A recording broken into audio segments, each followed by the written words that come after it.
Hi, everybody. Thank you for joining us today. We're here for an important discussion on the future of Meridian Avenue, and we have some folks from our Department of Transportation, and also my staff is standing by to help answer any questions.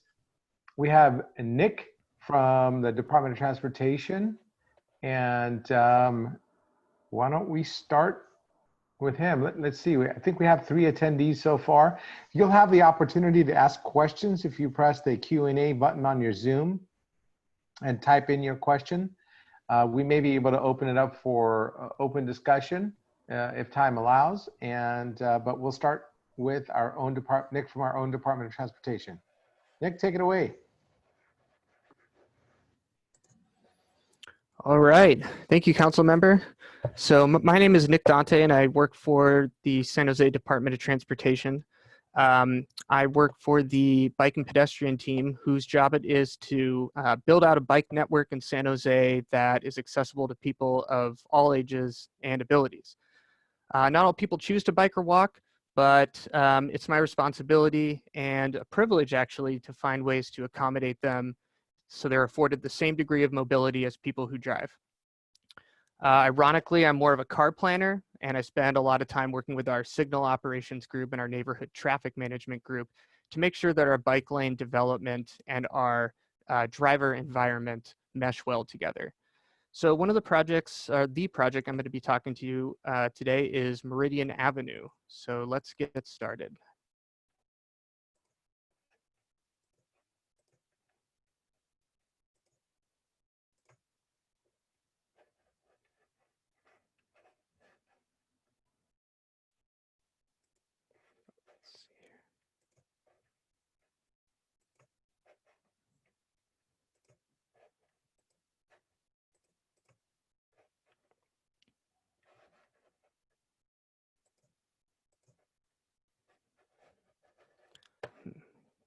Can't seem to get it full screen.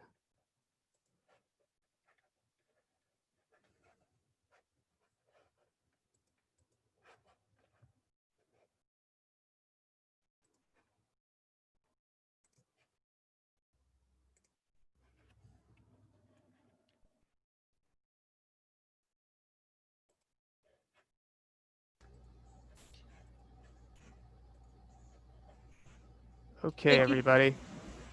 Sorry, I had an issue there with my PowerPoint. So the Meridian Avenue.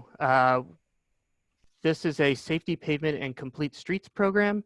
It's sponsored by the City of Transportation, San Jose Department of Transportation. So going over the meeting today, the purpose of this meeting is to share input about the project, go over the background and kind of give an overview of the project, give a little bit of information on the plan design, and get your input and go over next steps. So like I said, I'm going to share a little bit about some information about the project, and then hopefully get your all's comments about the design. So a little bit about the policies that sort of back the projects that we do. First is our Bike Plan 2020, and this plan is what we use to build out our network of bike lanes in San Jose, and it also gives us some idea of the kind of mode split we want, so the amount of people who drive versus the amount of people who bike and walk. Second, we have our Envision San Jose General Plan, which talks about the city services that we want to improve over the next several years till 2040. And part of that includes the amount of trips we want to increase to bikes.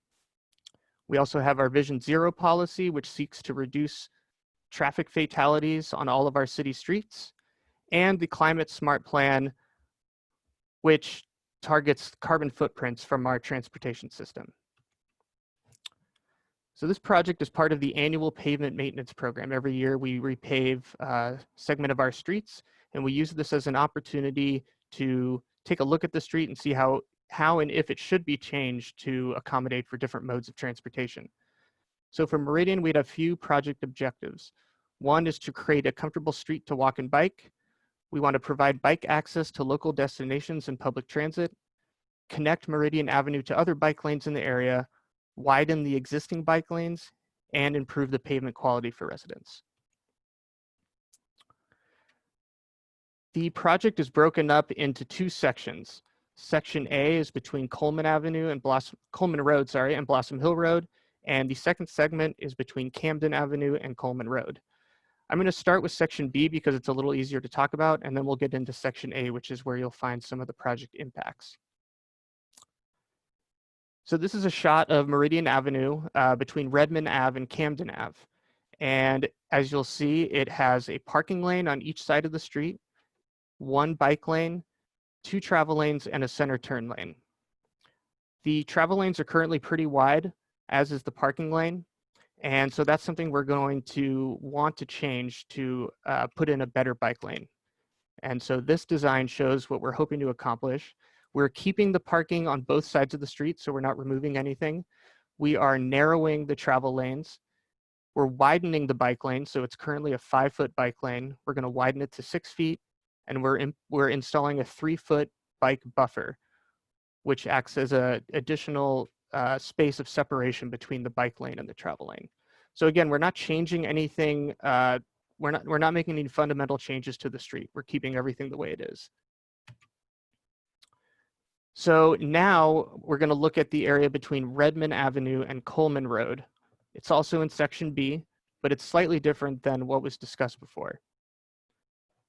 So here we have 2 travel lanes, 1 parking lane, and 2 bike lanes. On the west side of the street, excuse me, the east side of the street, there is a no parking lane. It's just extra space. So our planned design of that segment will be to, again, keep the parking in front of the homes there. We're going to narrow the travel lanes again, convert that no parking lane extra space to a protected bike lane, widen the existing bike lanes, and add a bike buffer on the single home side of the street. So that's the west side of the street. Now, the protected bike lane is not something that we're going to implement immediately. It's something that we have put forward in our plans, but we have not made the decision to fully implement that yet. It's simply a design idea. If we don't put the protected elements in there, that plastic post that you see, it will just be a striped bike lane. Now I will go over Section A, which is the section between Coleman Road and Blossom Hill Road, sort of the primary section of the project that we want to discuss. Currently, this segment of the road is 2 or 4 travel lanes, 2 in each direction, and 2 parking lanes. We would like to change this configuration to remove and convert the parking on the east side of the street to a 6-foot bike lane and a buffer, that painted buffer there. We would keep the parking on the west side of the street, narrow the travel lanes again, and add a bike lane on the west side of the street as well, next to the parked cars. We narrowed the lane widths as a way of calming traffic as well. So our hope is that this will lower the speed as opposed to what's out there now, which is a 12-foot travel lane. So again, to reiterate, we will be keeping the parking on the west side of the street, narrowing the travel lanes, removing parking on the east side, which is fairly underused compared to the west, and we'll be converting that area to a bike lane. The next steps for this project are going to be to evaluate the input you give us today with the department, email the project updates back to you based on what our department says about your input, and then begin the project sometime in December. The date as of now is unknown. My contact information is at the bottom of the screen, along with the District 10 email and phone number. But now I'd like to turn it over to you to ask any questions or provide comments on these designs. I'm more than happy to go back to previous slides if you need them for reference. So to all attendees, if you would like to raise your hand or if you'd like to place a question in the Q&A section, we can unmute your line and have you speak directly with Nick or with Councilmember Khamis.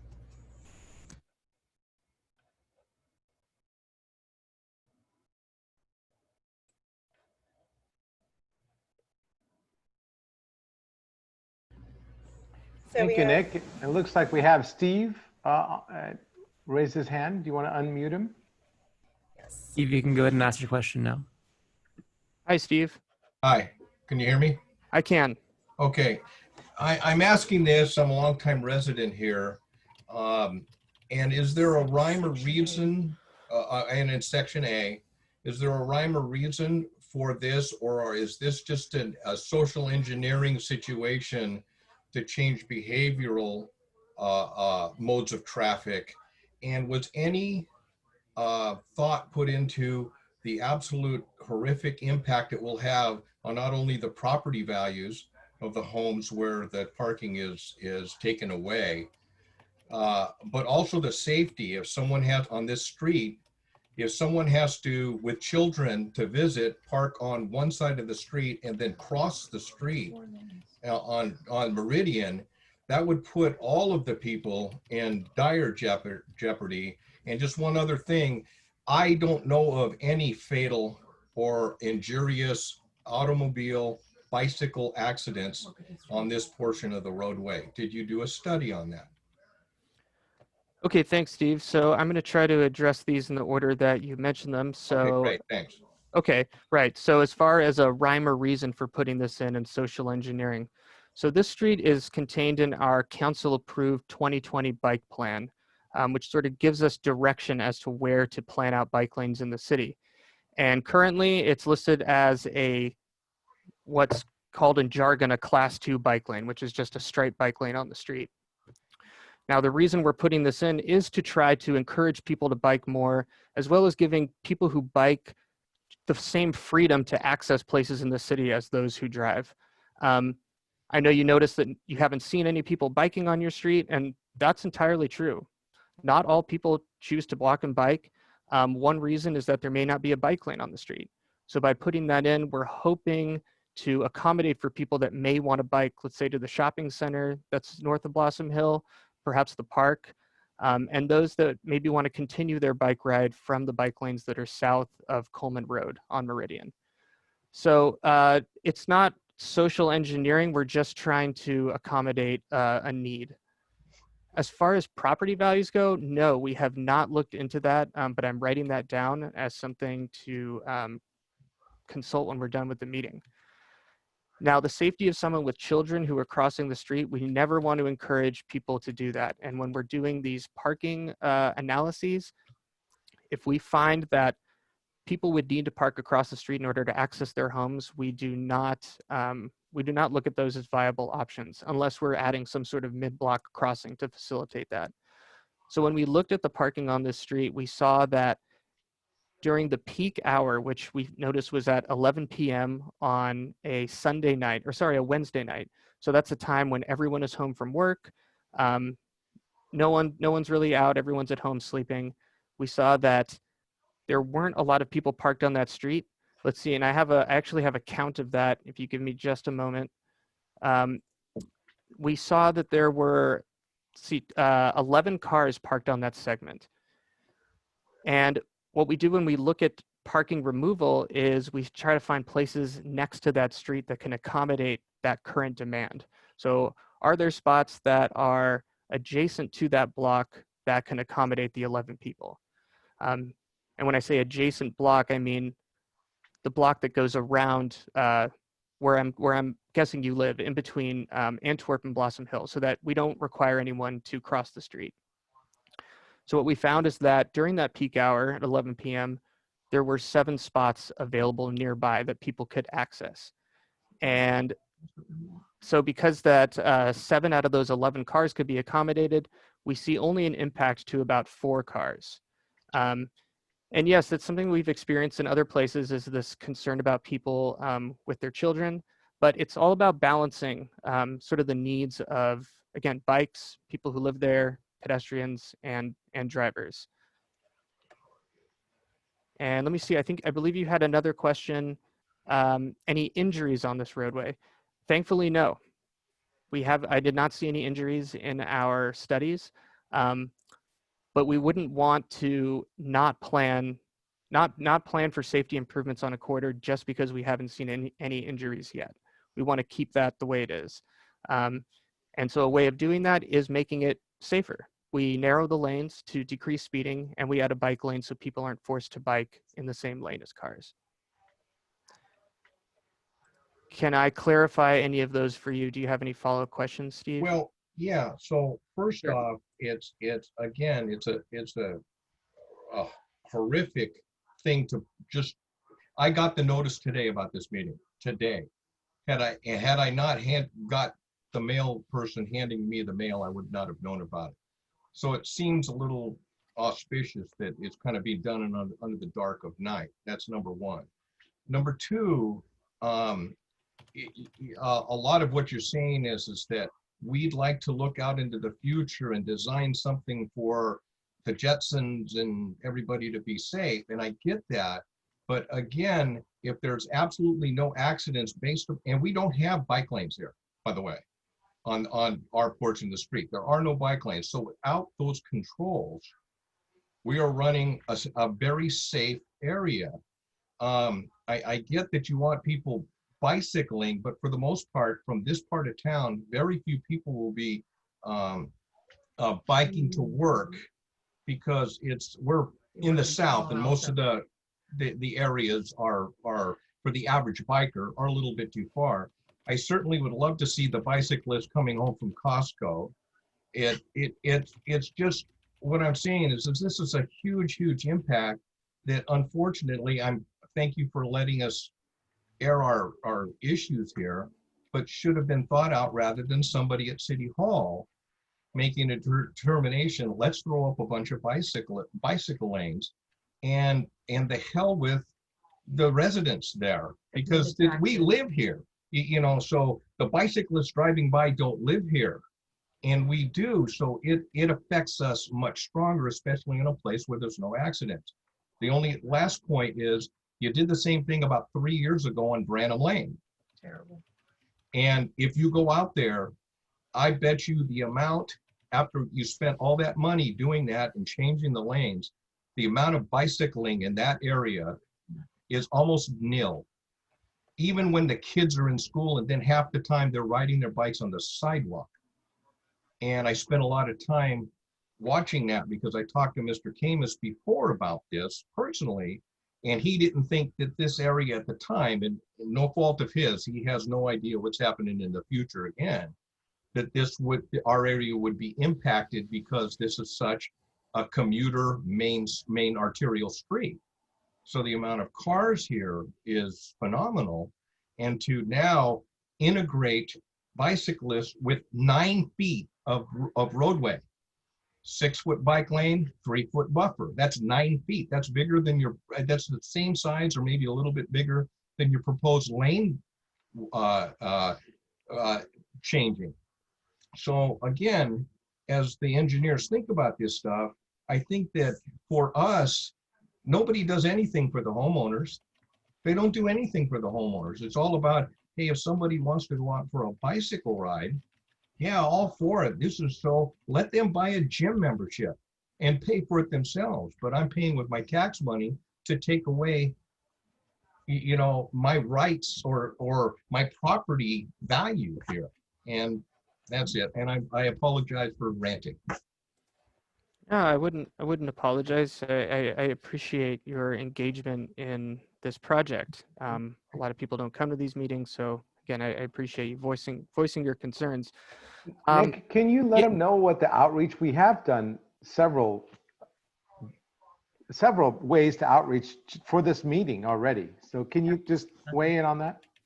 Yeah, so we did send the mailer out, and it was put up on Nextdoor, I believe. There is also a event posted on the DOT website. Now, because there aren't a lot of people here, I believe we will be having a follow-up meeting, because I understand Steve's concern that there wasn't enough notice given, and I don't want this to seem like we're pulling the wool over anyone's eyes. The goal was to get this out sooner and to have a lot of people come. So again, this meeting will be had again, and hopefully other residents will come out that have similar concerns. Can I make just a suggestion on that? Sure. Because I don't do Nextdoor, because that's a lot of people selling stuff and ranting. And so I don't do that. I don't go daily or weekly or frankly almost ever to San Jose websites. I'm a happy guy living in my house. I figure that if you're going to make a change like this, that you would make sure that the, what is it, maybe 70 house, we have 70 residences at least in the A area, would be at least something hung on our door in advance. It's not your fault, but what sometimes is lost in City Hall, and I know all about City Hall, is the fact that not everybody is as connected and designed to come home and check what's going on in their area on the internet.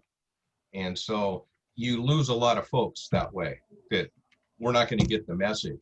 And you can't trust the US mail. Not that I have anything bad to say about them, but with that whole process, you know, some stuff gets put in the wrong mailboxes. And so it should be, that should be a city person putting a hand flyer on every doorstep, in my opinion, to make sure that you're going to get everybody on board. Right. And I think with the social distancing as it is, that's kind of prevented that from happening to some extent. We don't normally go out and put a flyer physically on people's homes. We did send this mailer out to over 700 addresses though. So that was everywhere along the whole corridor, as well as property owners who may not live in their actual homes. So we really tried to do our due diligence. The timing was a little off, but again, that's why we are going to have this second meeting, so that it doesn't appear that we're trying to do this under the cover of dark. And great. And I don't, like I said, I was just fortunate enough to see that. Unfortunately, you guys were fortunate enough that I saw it. But I appreciate that you gave me the time, and I understand that it's hard even in these times to get information to everybody. But they don't have to contact anybody. All they have to do is, you know, throw it on a porch. So, Right, and I imagine that's the route we're going to go for this next meeting. thank you. Yeah, you're welcome. All right, I'm going to unmute Wayne now to allow him to voice his opinion as well. Okay, thank you. Hi, Wayne.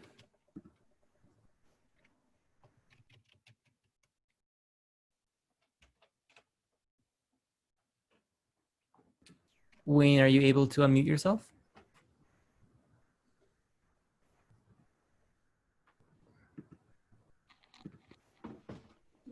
Maybe he has an older version of Zoom or something. Yeah, he's unmuted, but I can't hear anything he's saying.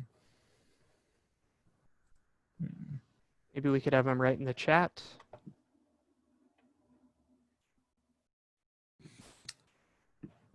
Okay, yeah, I can just read his comment then. He Okay. wrote in the chat that I think this is a great plan. I like the buffers on Meridian and the addition of the bike lanes. We will use them, is what he said. So thank you, Wayne. Okay, thank you, Wayne.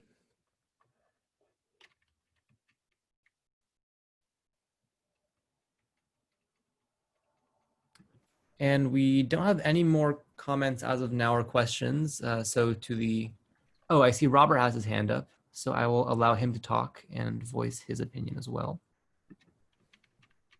Hi, Robert. Welcome. Who is this? Is Robert and wife, and we're now. Who is going to speak? You may speak. Regarding the notice, like the other gentleman, we got this postcard in today's mail, which arrived earlier than usual, and it says important changes are coming to your street, Meridian Avenue, Coleman Road to Blossom Hill Road.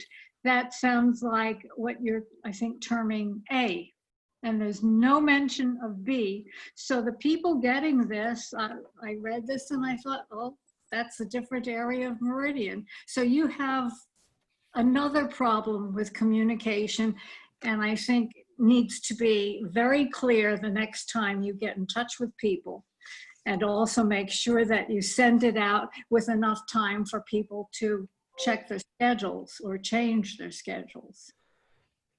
Can I, thank you. First of all, yeah, I understand that maybe the flyer, it didn't specifically call out the area in section B. The reason that wasn't done is because there's no significant impacts to that section that we would need to notify residents about. We're not removing parking. We're not removing a lane, which is something that we do sometimes as a lane reduction. We're simply reallocating space. So nothing is going to change. And when nothing changes, we don't normally notify until construction is about to occur. However, I totally agree that more notice needs to be given for the areas that will receive impact. We felt like we just wanted to notice everyone on the corridor because there is a project going on along the corridor. Even though the impacts are not in the entire segment, it's important for people to know that something's going on their street. Let me just ask, this is Robert. Sure. You said that this doesn't impact Section B. Is that that it will never impact Section B, or there will be another meeting to explain changes to Section B? It will never impact Section B in regards to this project. And we do not pave streets. We only pave streets every 7 years. So at least for 7 years, you can be guaranteed that nothing is going to happen to Section B, except the widening of the bike lanes. Parking won't be removed, and your travel time to and from your home will not be affected because we are not going to be removing the lanes at all. Yeah, and I appreciate that, and that makes me feel better. I just want to say that with regard to the comments by Steve of Section A, I agree. It seems not a good idea to basically lower the convenience or reduce the convenience and lower the property values of 25 people along Section A just so that a handful of people can get on a bike now and then. But that's just my opinion. Thank you. Oh, well, this is Irene. We're not done yet. If the bike lanes are going to be widened in Section B, when you talk about reallocating space, where is that space coming from? I will bring up that slide again, if I'm allowed to share my screen.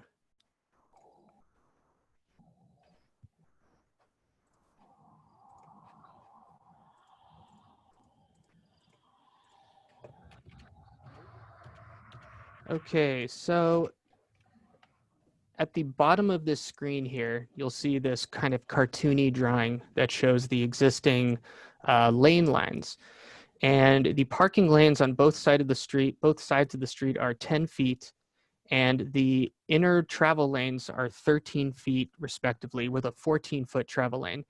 That is, all of those are in excess of what our city standards recommend, and it's more than what's necessary for people to park and to travel in. So we would be taking 2 feet away from the parking lanes and 2 feet away from the drive lane. So that would be a 11 or an 8 and 11 foot respectively for each of those lanes. We'd also be reducing the center turn lane width to about 2 feet.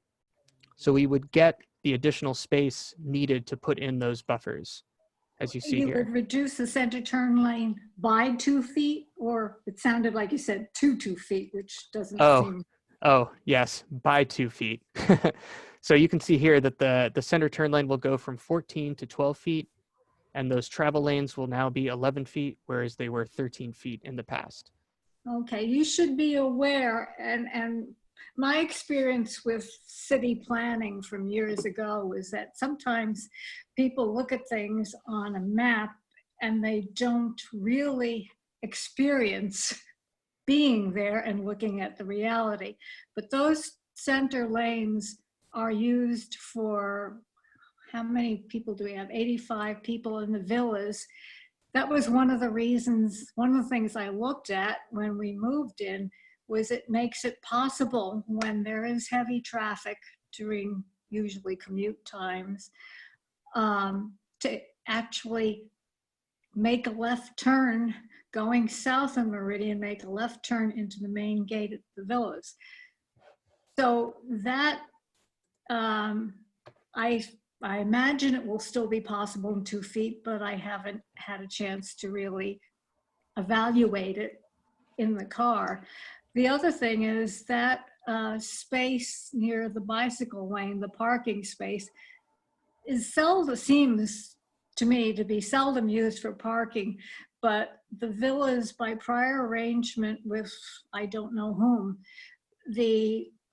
cannot have the heavier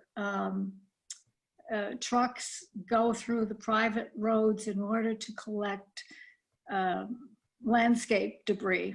So for years, our landscape people put the debris along the side of the road in the parking space.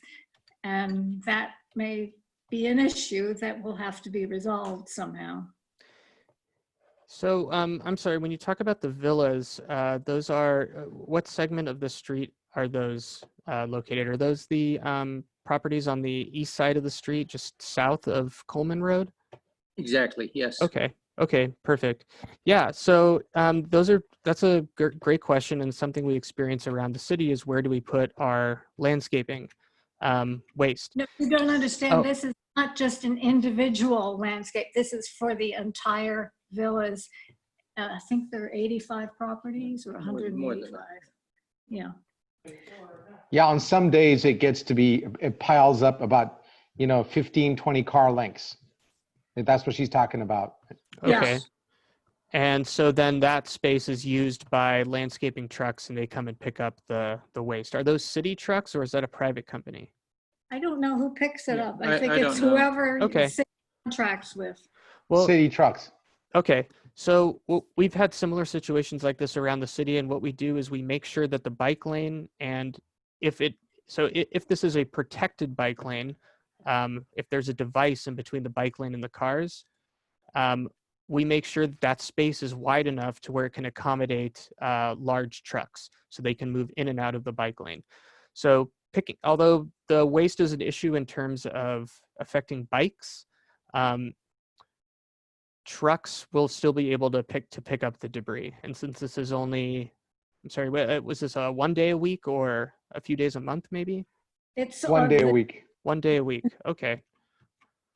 And I think that the management company, Compass Management, should be on your mailing list because they're the ones who are going to have to deal with this.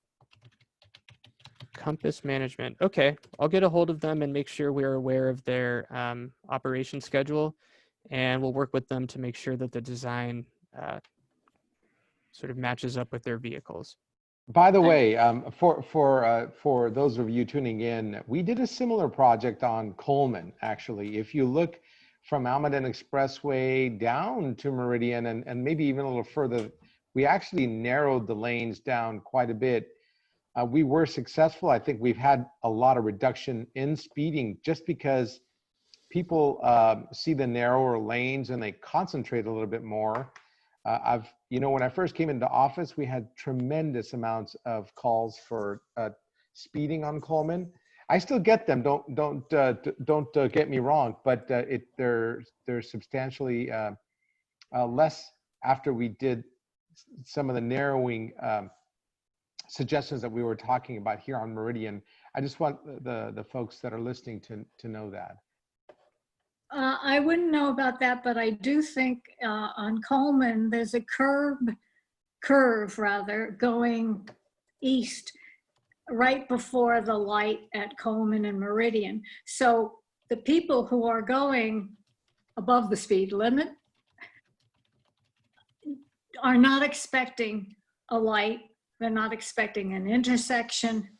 And I think that is a safety problem that is unrelated to your particular issue. But if you're worried about speeding on Coleman, the speeding starts on the other side. Dude, I understand. All of Coleman, there was a lot of speeding on it, but we added bike lanes there. They weren't in existence before. We added bike lanes there.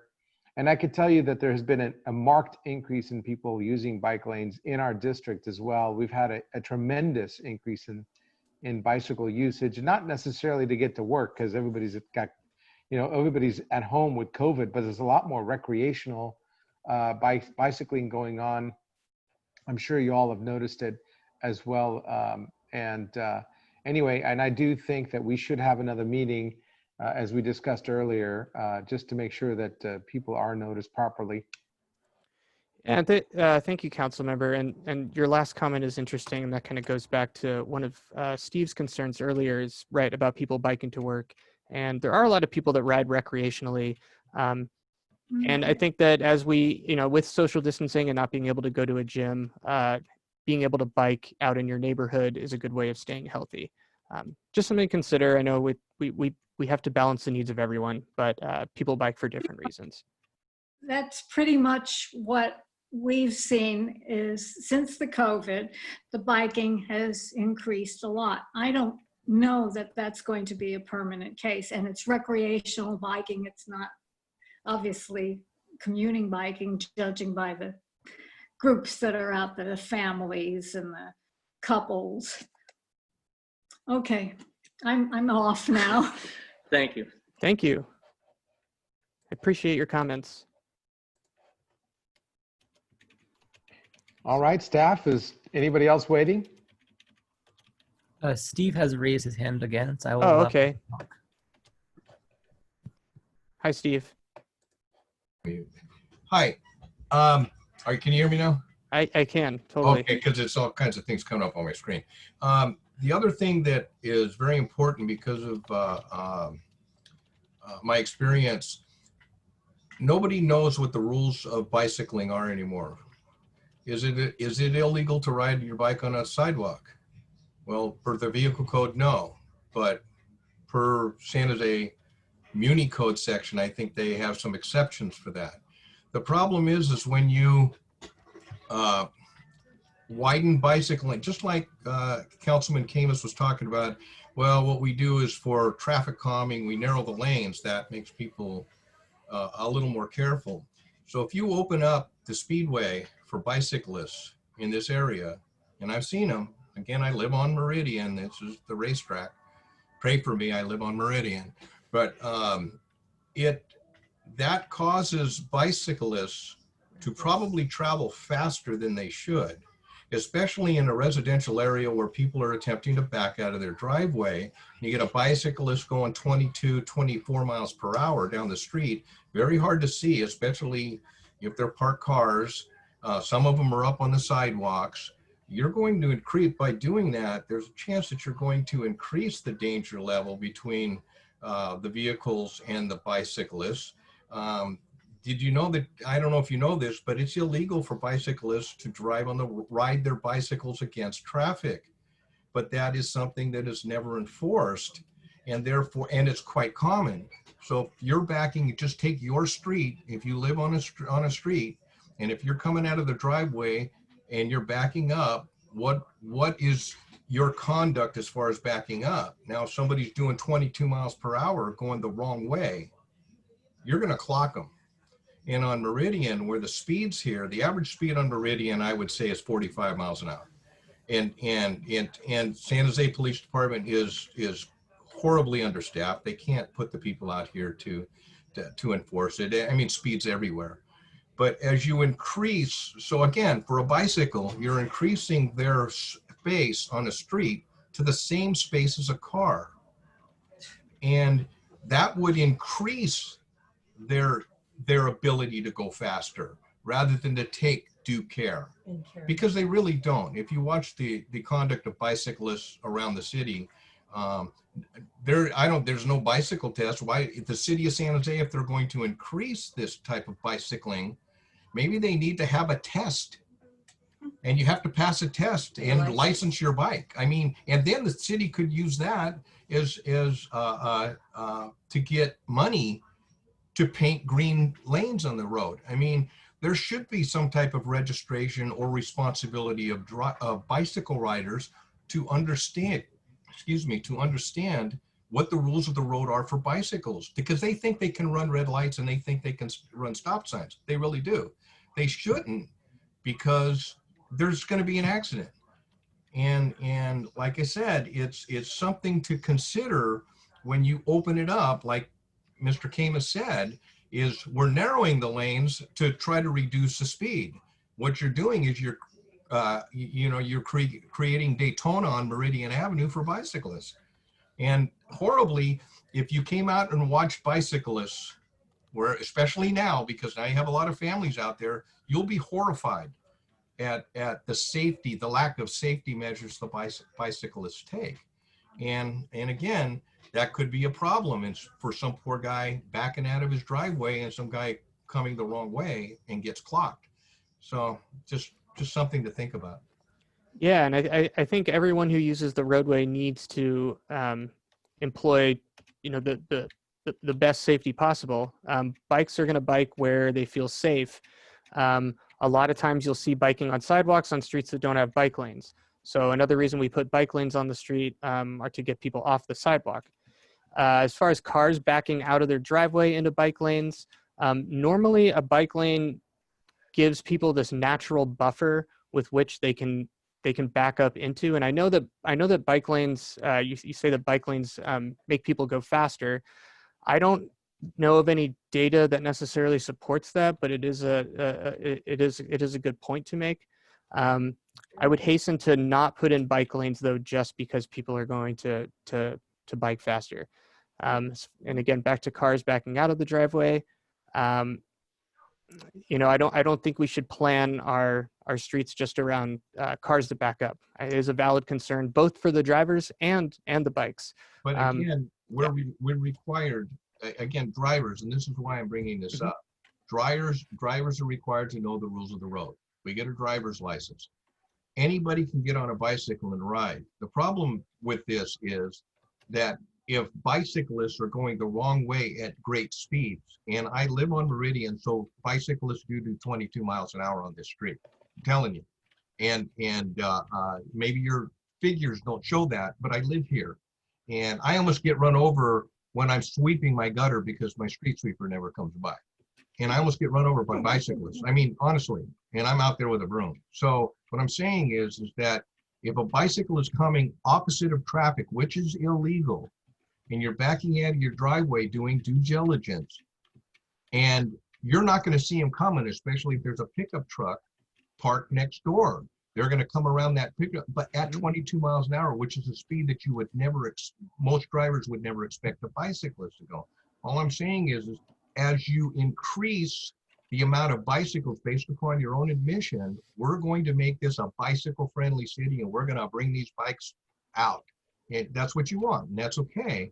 But then there should be some type of responsibility for the bicyclists to obey or understand the rules of the road. And that, because that's important, because they're sharing the road with cars. So whose fault is it if the bicycle is going 22 miles an hour the wrong way in a bike lane, and a car backing out of the driveway backs into his path? Do you know whose fault it is? So I think it's safe to say that we all need to learn the rules of the road a little bit better. I think cars have a little bit more of an impact on people's safety than bikes do, but I agree that there needs to be some more education for bikes on how to properly navigate the streets. We do have a Safe Routes to School program and a traffic safety officer at DOT who do outreach in schools to show kids how to better use bikes. But I am not aware of anything about the state level that requires someone to take any sort of bike test. True, but wouldn't San Jose be a pioneer, since they're expanding that, be a pioneer in that situation? And I'm really not being a smart aleck. I mean, it's real dangerous.